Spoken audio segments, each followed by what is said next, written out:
It's Red Eye Radio. Gary McNamara and Eric Harley talk about everything from politics to social issues and news of the day. Whether you're up late or you're just starting your day, welcome to the show. From the Uniden America Studios, this is Red Eye Radio. And I'm Gary McNamara. He's Eric Harley. Now, with that massive storm, winter storm, moving all... Have they named the winter storm yet? Weather.com was doing that. Is there a name? For the longest time. I think they still are. Let me go to the homepage because I just immediately go to my... They were naming winter storms at one point, and I was like, this one doesn't... And there's been so much hype over this one for a week. So. All right, Cornelius. We're naming it Cornelius. All right. We'll start naming it. It'll be our thing from now on. Well, the thing about the winter storm is it's more of a system. You know what I mean? It's not like naming a hurricane.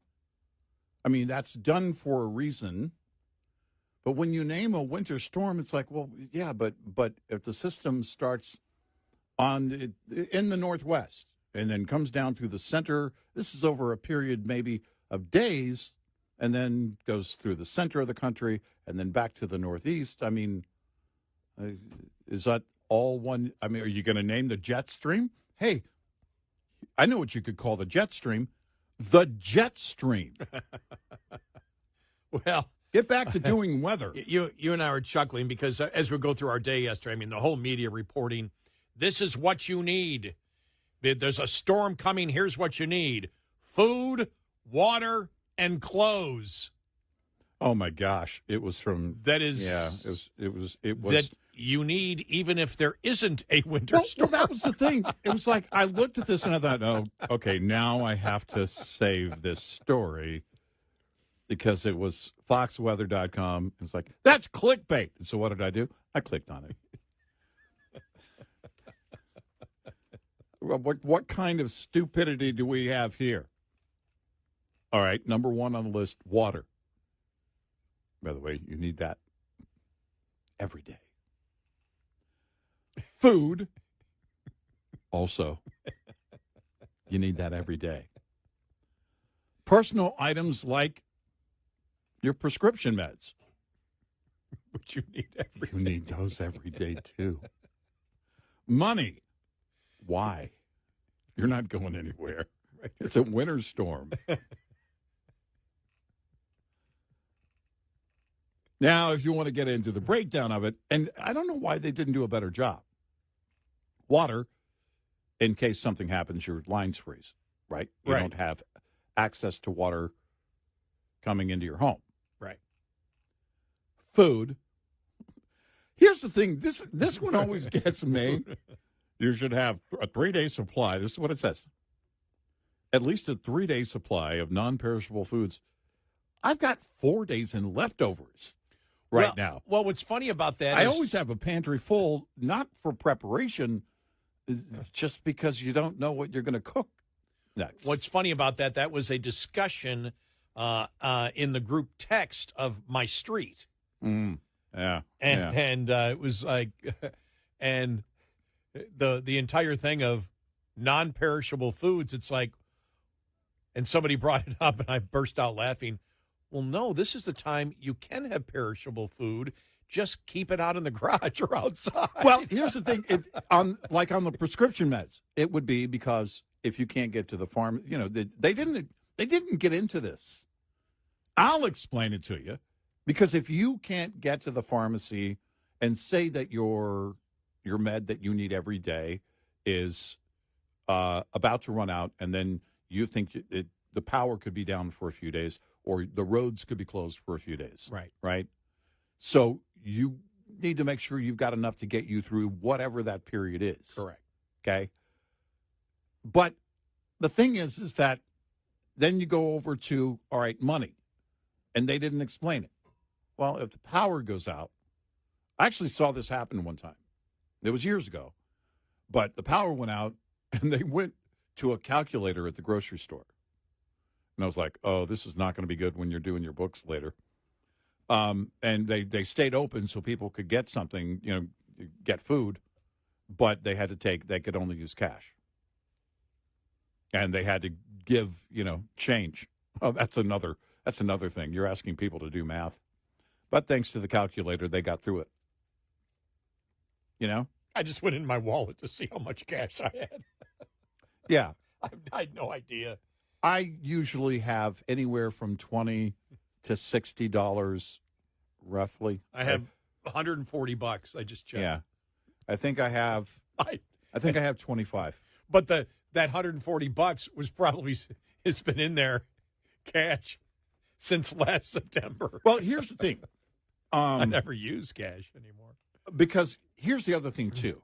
When you get in a situation like this, where let's say they're saying this is going to be the next freeze apocalypse, right? Again, all right, now you're talking like a longer period of time, because it depends on in your area when they're expecting things to thaw out, right? They go through an extended period of time, and all right, there could be real trouble. But on the food thing, I'm never really worried about that because I'll eat a person. It's just survival of the fittest, right, or survival of the hungriest. Eric Donner over here. What are you willing to eat? Who is going to go first? No, it's I guess because I grew up in a household. We had 5 kids, and we always had.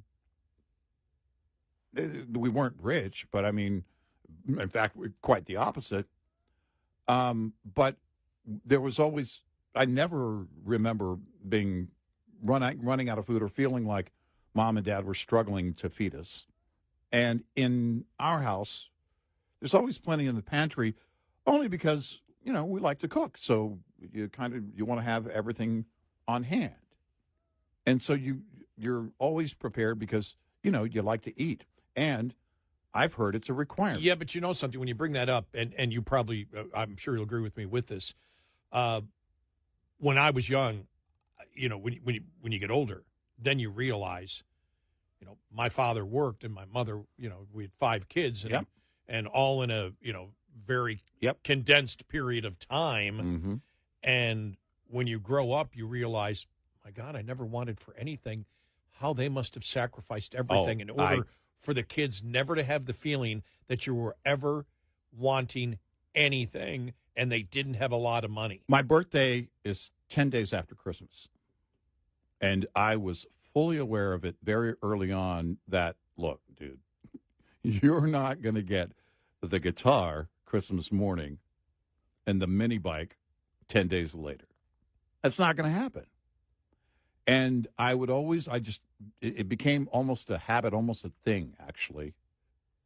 It was customary for me to ask for, all right, Mom, I want a sweatshirt, not sweatshirt and sweatpants. I want a sweatshirt. I want some, and this is literally what I got one year for what I asked for and I got for my birthday. A pack of grape bubble yum, because it's the best. And I wanted Sir Duke by Stevie Wonder on 45, and I got it. And that was it. 3 presents, and that was because by the way, not my most favorite music. Mm-hmm.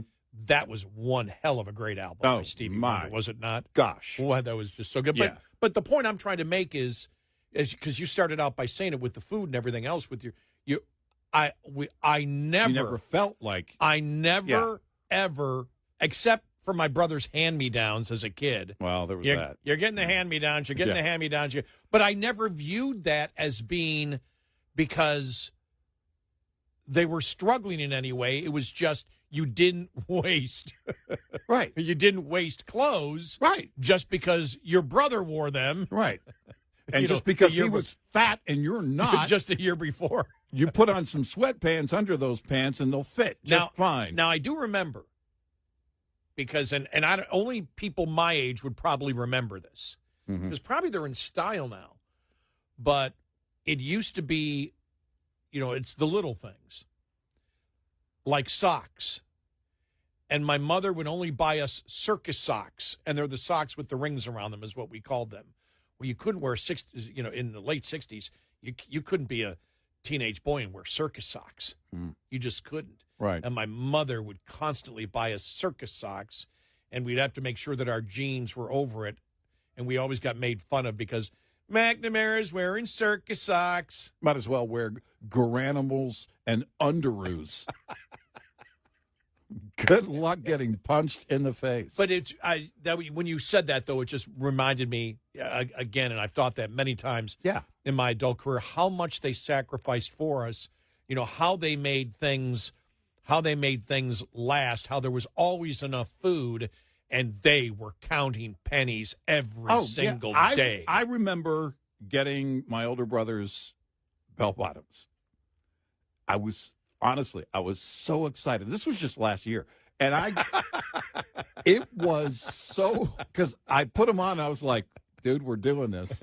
I don't know if you can hear it, but the theme to Saturday Night Fever is going. Somebody's playing it because I can hear it in my brain. I can't imagine. And I'm gonna walk. I don't see you in a disco age or accepting that even as a teenager. Yeah. No, bell bottom jeans were huge in the 70s. Oh, I know. Yeah.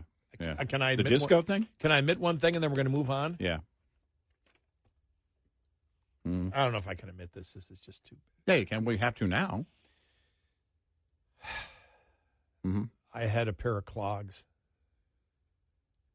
The platform shoes? Clogs. We didn't call them wooden shoes? Yes. They were in style. Well, that's just weird.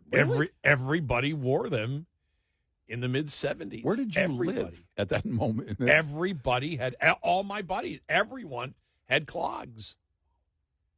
Only for about a year. It was in style for like a year. Wow. You sure that wasn't a local practical joke or something? No. Everybody had clogs. Yeah. Because the platform shoes thing. They were not platform shoes. Thanks to Gene Simmons. No, they're clogs. Yeah. Wow. Well, and you wonder why you didn't have a girlfriend. But, you know what? It's okay. That was what do you then. mean? This is now. I was doing much better then than I have the last few years. What are you going to do? Your buddies punked you into wearing clogs for 2 years. So they punked themselves then because they wore them too. It's right. Like, I got clogs. Right. And nobody thought, you think about it now, you're like, really? Yeah. What the hell was wrong with my, it was just, right. Shows you how peer pressure and culture can make you do things that as you get older, you go, I can't believe I did that. How was I brainwashed that way? Right. Now we can understand liberal brainwashing, can't we? Exactly. If they convince me to wear clogs. Well, if everybody's doing it, you have to do it. And now I'm like, look at all these weirdos and everything they're doing. I'm not doing that. That is not my thought process today. Oh, everybody's doing it. I got to do it too. Everybody's doing it. I'm going to run the other way. Everybody's a Swiftie. Yes. Nope. I don't understand how everybody can be a Swiftie. Gary, you wore clogs. She's a billionaire. Billionaire. So? All those people can't be wrong. Uh-huh. Yeah-huh.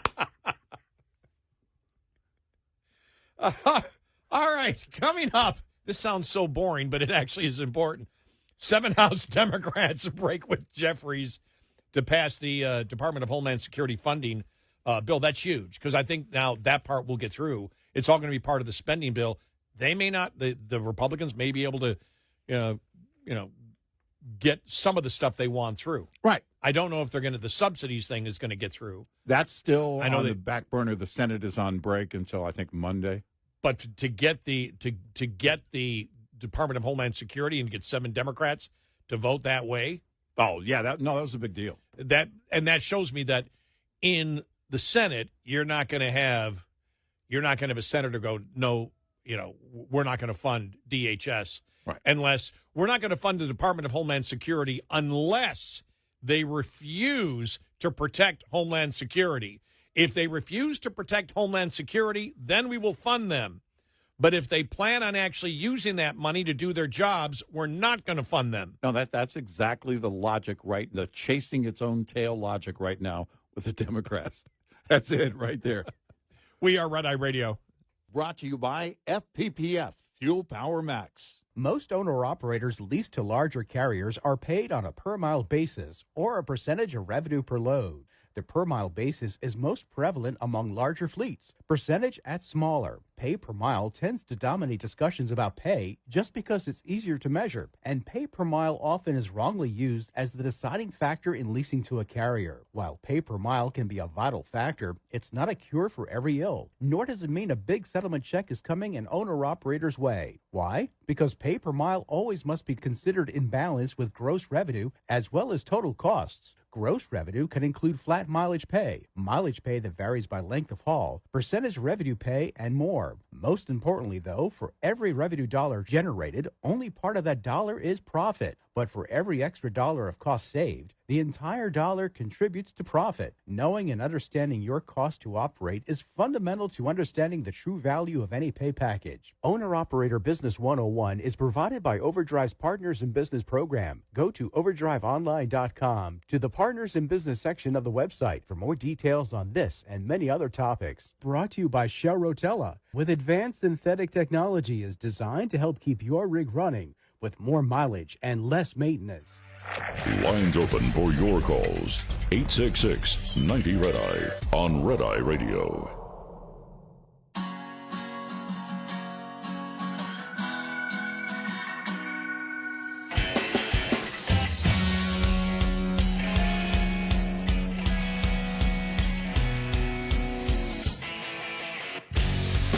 We are Red Eye Radio. He's Eric Harley, and I'm Gary McNamara. Welcome and good morning. Well, I mean, all that talk was out there that the Democrats over the last week or so saying, well, we're going to shut down the government over DHS funding. With all what's going on, you had 7 House Democrats break with Speaker Jeffries. Speaker Jeffries. Oh, my gosh. Nope. Not yet, anyway.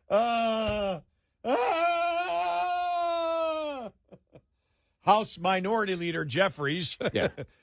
Break with him to pass the DHS funding bill, 220 to 207. It passed. It will be bundled alongside 3 other spending bills totaling the $1.2 trillion in federal spending. The entire package passing is a significant step towards averting a government shutdown because they passed it. The entire thing passed 341 to 88 in the House. You know, now that does not include the subsidies. Yeah. Yeah. Or the does subsidies. Wait a minute. Or does it for the House? I think it does for the House. It may, but it's in the Senate. It's still going to face that hurdle. It may have their plan for the subsidies in the House. I don't know that it does. There was a Politico. Well, I mean, it includes no subsidies. That passed in the House, didn't it? Yeah, that did. That already did. But I don't know that was part of the big $1.2 trillion. Is that what you were asking? Yeah. Yeah. I just forgot. Right. But the Senate, it's still a non-game. There were other things that they had agreed on health care. Politico and some other organizations wrote about it. No, they passed for the House passed a bill to extend the enhanced ACA subsidies for 3 years, with 17 Republicans joining Democrats. Though the bill still faced challenges in the Senate. That's so that money. So that's in that bill. That's why it passed by such a big margin. Right. Yeah. Yeah. That's how you get those Democrats. Yeah. Right. And the question is, can they do that the same in the Senate? Yeah. So there still may be a shutdown coming. Maybe. But not over DHS funding.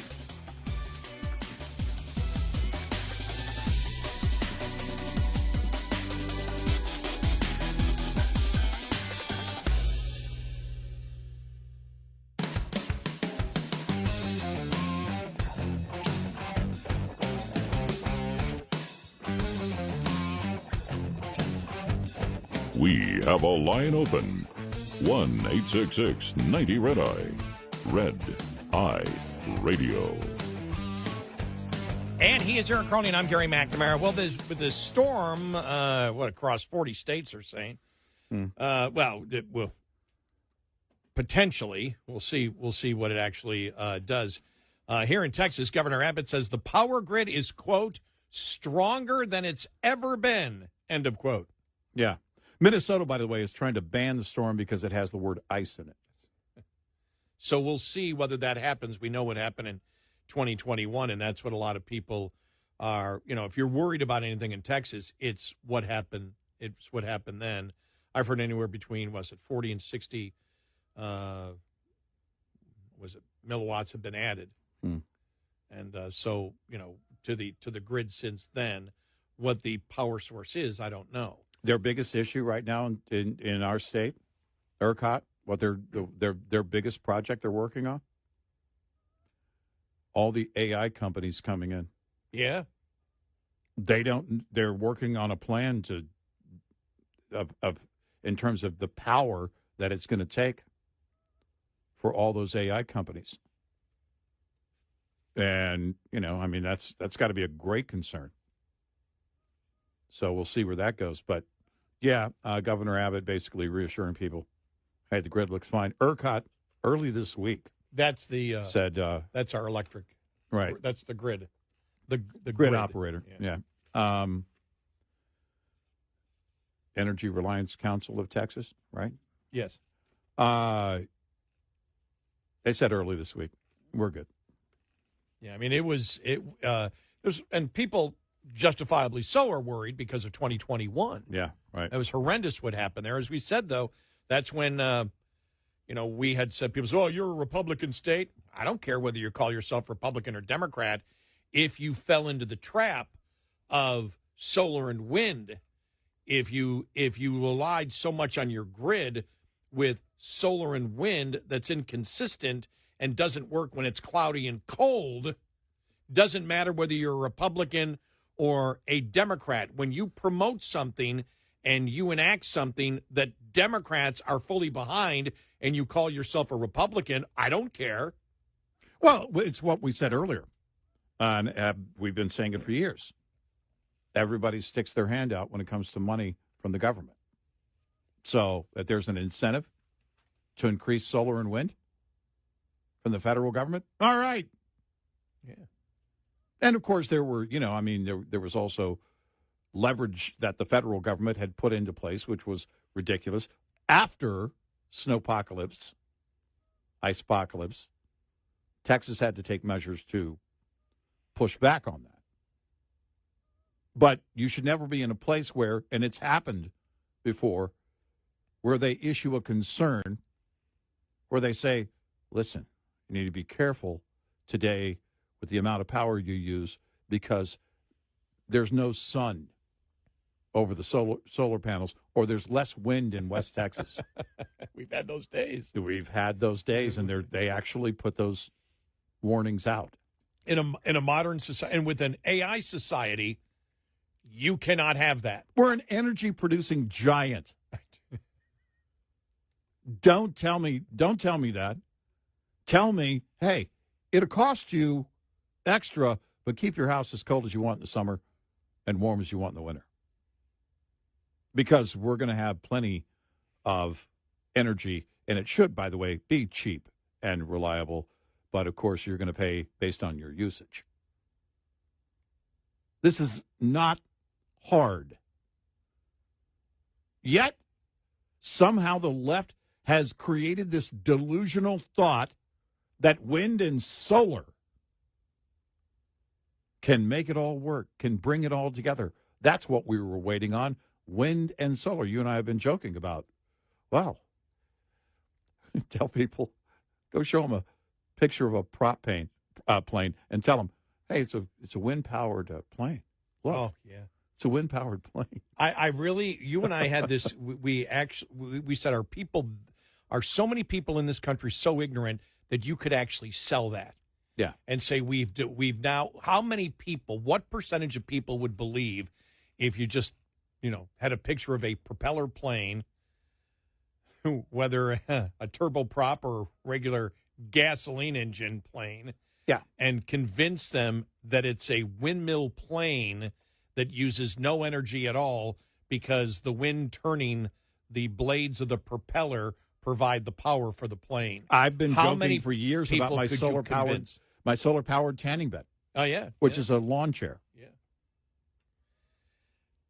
I'm telling you, I could put that out as a joke gift. I could put that as a joke gift, but people would go, "Oh wait, no, it's true." It'd be your pet rock. Exactly.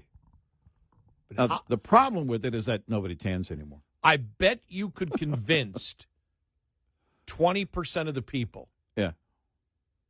I bet you could do that. And so you're talking about 70 million people. Right. In the United States, I bet you could convince 20% of the people if you showed them a propeller plane and tell them it's a windmill plane that doesn't need any energy because the wind moves the propeller, and they would believe it. Right.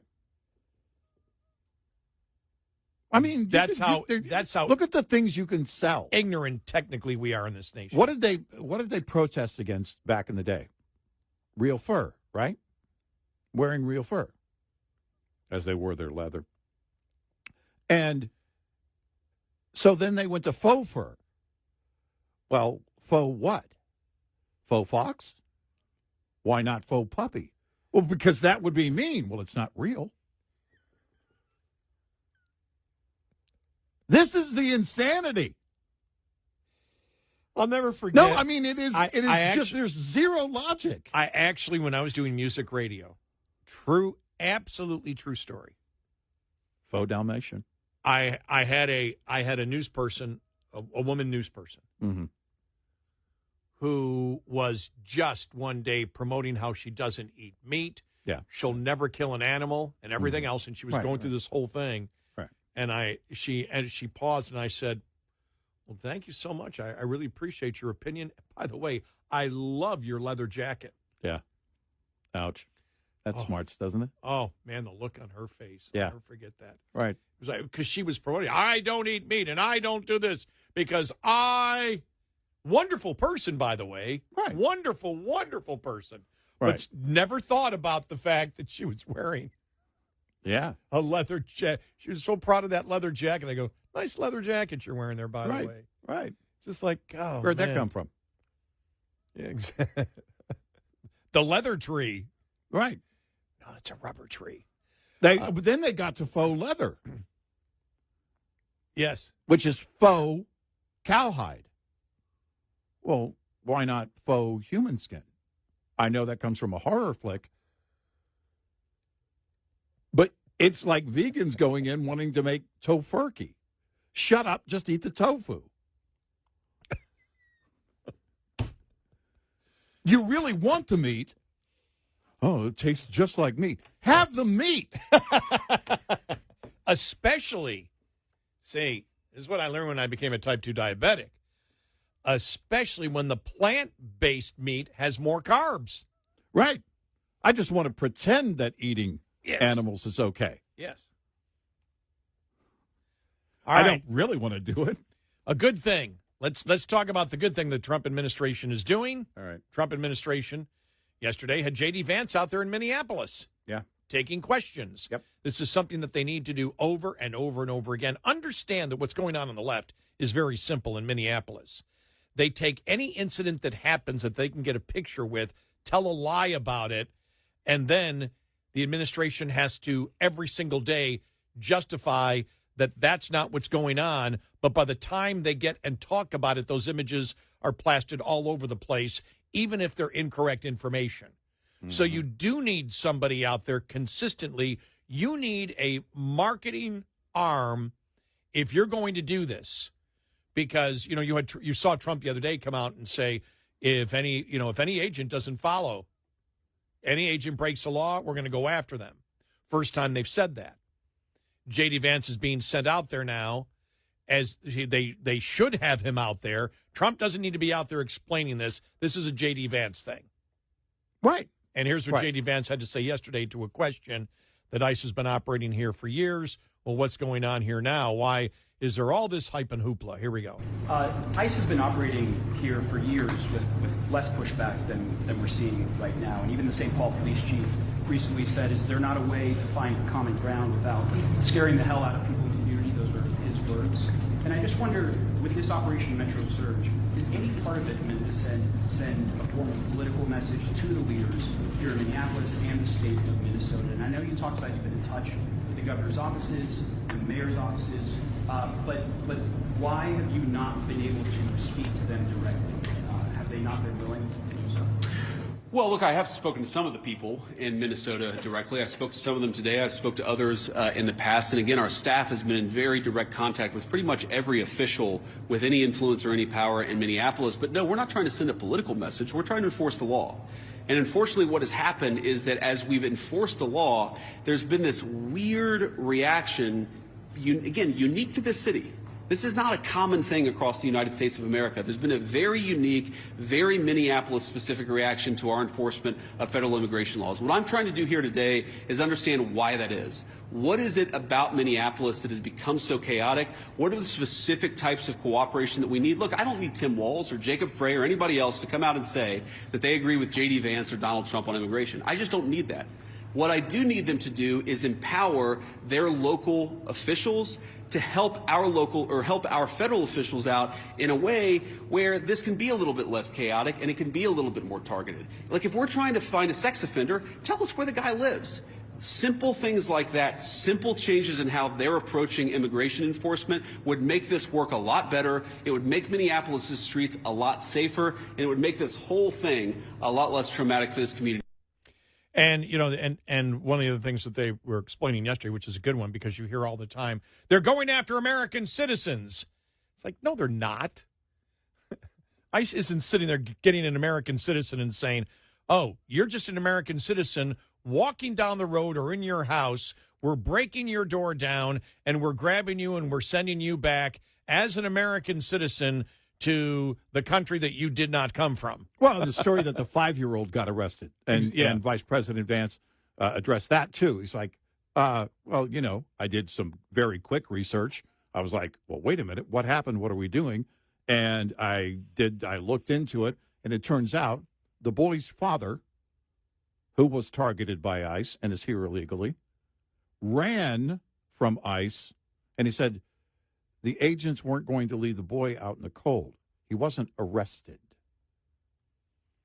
They took him in because his father ran. And that's, again, and we've been here before. This isn't new. The left simply says, let's come up with a lie, because we don't care. We're not shamed if the lie is proven wrong, as the vast majority of them have been proven wrong. Right.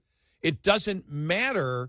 All they care about is getting the impression out there to the American public, and they believe that the American public, who back just a few months ago were totally in favor of deporting not just criminal illegal immigrants, but illegal immigrants in this country, that they see a change in the polling because they know that if they show violence and they show chaos, that the American people will say, well, we want them removed, but we don't want to know how the sausage is made. Well, under Obama in 2015, this executive level ranking official at ICE received from Barack Obama, president then, a presidential rank award as a distinguished executive.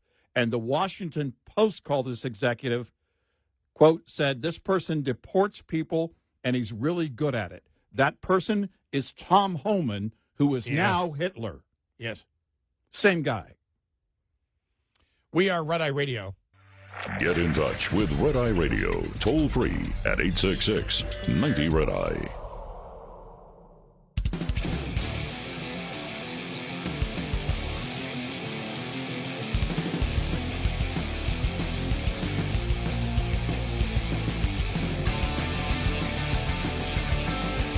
We are Red Eye Radio. He's Eric Harley, and I'm Gary McNamara.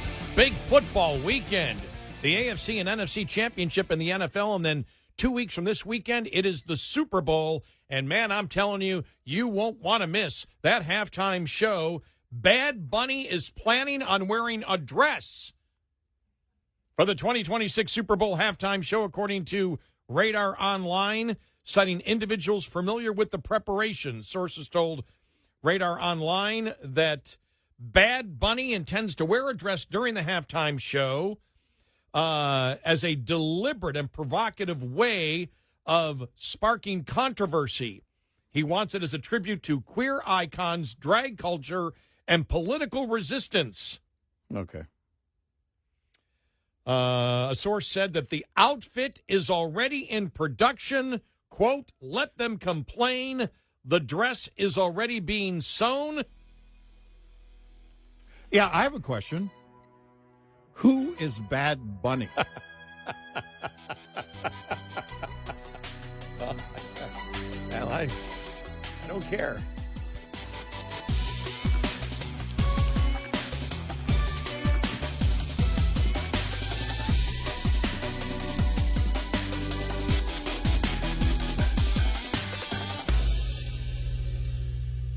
This is Red Eye Radio on Westwood One.